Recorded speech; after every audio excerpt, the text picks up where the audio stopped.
Imagine करो एक country जो उसके एजुकेशन पे 1 ट्रिलियन US डॉलर खर्च करती है। सिर्फ स्कूल्स नहीं, universities, AI research, vocational training, teacher systems, manufacturing talent और फ्यूचर वर्कफोर्स बनाने पे।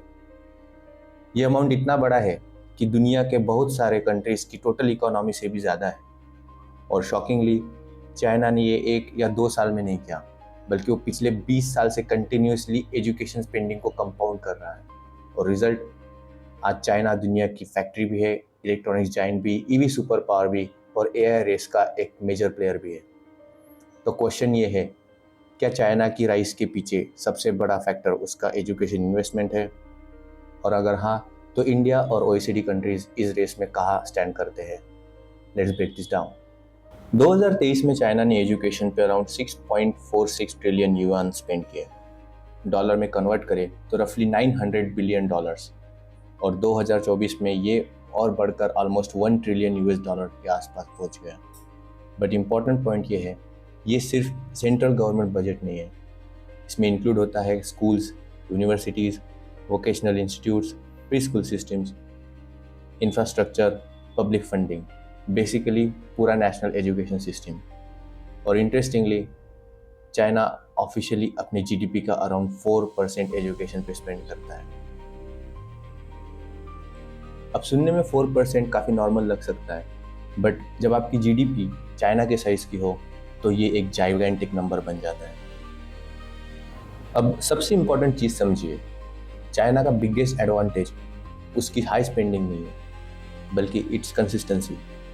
देखिए ये पैटर्न, 2019 में 5.02 ट्रिलियन युआन, 2020 में 5.3 ट्रिलियन युआन, 2022 में 6.13 ट्रिलियन युआन, 2023 में 6.46 ट्रिलियन युआन। यानी हर साल 6 से 10% की ग्रोथ। सिंपल लैंग्वेज में बोले तो चाइना ने एजुकेशन स्पेंडिंग को GDP ग्रोथ की तरह कंपाउंड किया है, वो भी फॉर 20+ ईयर्स।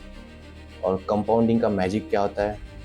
आज जो चाइल्ड प्री स्कूल में पढ़ेगा, कल वही इंजीनियर बनेगा, या फिर रिसर्चर, या फिर मैन्युफैक्चरिंग एक्सपर्ट, या फिर AI scientist. China basically decade से ह्यूमन कैपिटल मैन्युफैक्चरिंग कर रहा है। चाइना का एजुकेशन मॉडल वेस्टर्न कंट्रीज से काफ़ी डिफरेंट है। OECD countries mostly quality of life, creativity, equity, welfare पे फोकस करते हैं। चाइना का फोकस हेविली टिल्टेड है STEM, मैन्युफैक्चरिंग, इंजीनियरिंग, AI और वोकेशनल ट्रेनिंग।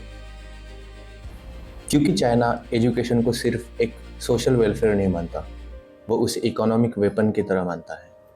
अगर आपको सेमीकंडक्टर्स बनाना है, EV इंडस्ट्री डोमिनेट करनी है, रोबोटिक्स लीड करना है, इंफ्रास्ट्रक्चर बिल्ड करना है, तो आपको millions of technically skilled worker चाहिए। और एग्जैक्टली वही चाइना कर रहा है। अब कंपैरिजन इंटरेस्टिंग हो जाता है। OECD कंट्रीज कलेक्टिवली एजुकेशन पे around 3 to 4 trillion dollars spend करते हैं। पर स्टूडेंट स्पेंडिंग रफली 12 to 15,000 डॉलर्स।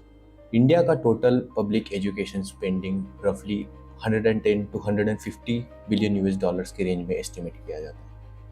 और इंडिया का सिस्टम लार्जली स्टेट्स रन करते हैं। सेंट्रल गवर्नमेंट्स का रोल IITs, IIMs, केंद्रीय विद्यालय और फ्लैगशिप स्कीम्स तक ज़्यादा कॉन्सेंट्रेटेड होता है। लेकिन एक मेजर डिफरेंस है, चाइना में पब्लिक स्कूल ऑफन एलिट होते हैं, इंडिया में most aspirational education private sector में शिफ्ट हो चुका है। इसीलिए Indian middle class families heavily spend करते हैं private schools, coaching, JEE NEET prep, transportation और बुक्स पे। बट एक्चुअली सबसे इंटरेस्टिंग पार्ट और सबसे फैसिनेटिंग पार्ट गवर्नमेंट स्पेंडिंग नहीं है, बल्कि फैमिली स्पेंडिंग है।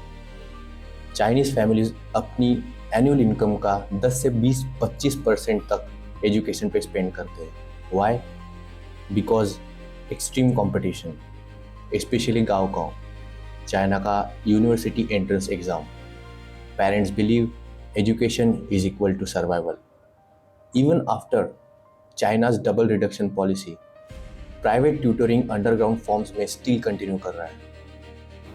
अब OECD कंट्रीज देखिए, वहाँ पर फैमिलीज रफली 2 to 5% of their annual income spend करती है एजुकेशन पे, क्योंकि governments already massive funding provide करती है।